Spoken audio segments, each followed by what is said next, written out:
All right, hey everyone, let's look at the bones of the distal arm and the hand. I think some of these can be a little tricky, so let's go over them together. At the very distal part of our forearm, we have these two bones right here, which are our radius on the lateral side, and then the ulna on the medial side. And they articulate with this group of bones right here, our wrist bones or our carpals. And I think these are kind of tough, but here are each one of them. Let's start on the lateral side over here. This bone down here is the lunate. And if you look at it, it kind of has a half moon shape. So we call this the lunate down here, and it articulates nicely with the ulna. Connected to that is the triquetrum right here. And in our model, it's connected to this other bone right here, which is the pisiform. Lunate, triquetrum, and pisiform complex right here. Connected to that is this bone right here, which has a little hook on it. I don't know if you can see it. It's this little hook right here. And this bone is called the hamate bone. The hamate bone with a hook on it. Coming over to this side, we've got this big bone down here. It articulates with the radius, and it is called the scaphoid. Here's our scaphoid carpal. There's this bone back here, which is our trapezium. It articulates with this bone right here, which is the trapezoid.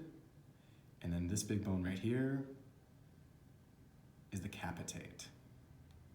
So again, going from, you can kind of think of these as like two rows of four, like a bottom row of four down here, and a top row of four up here.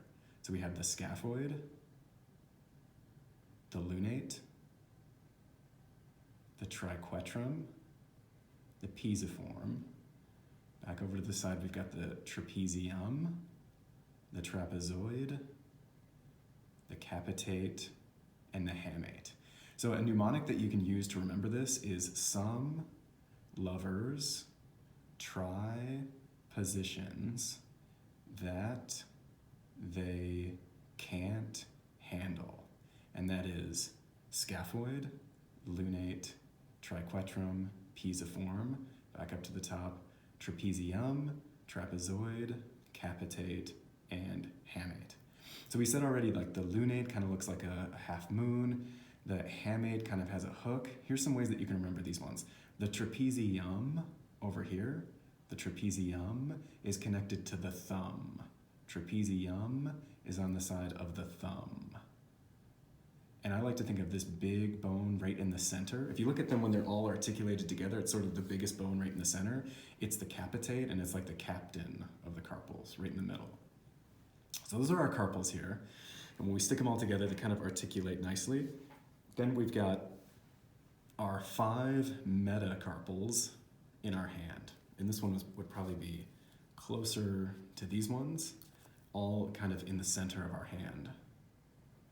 But we've got metacarpal 1, metacarpal 2, metacarpal 3, 4, and 5. And they're numbered from the thumb all the way to the pinky, metacarpals. Lastly, we've got our phalanges up here. All of these are phalanges, and they are also numbered 1, 2, 3, 4, and 5.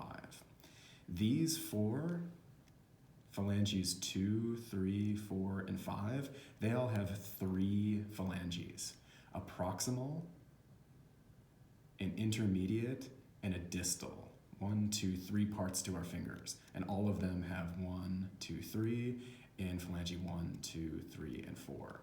In phalange 1, we only have a proximal and a distal. So this guy meets up with our thumb. We only have a proximal and a distal. And the way I remember this one is that the intermediate one is left out, and you can think about that as the middle child always gets forgotten about. So we always forget the middle child when we're talking about the thumb because we only have proximal and distal. All right, I hope that helps, and I hope you can rewatch this video to learn the parts of the distal arm and hand.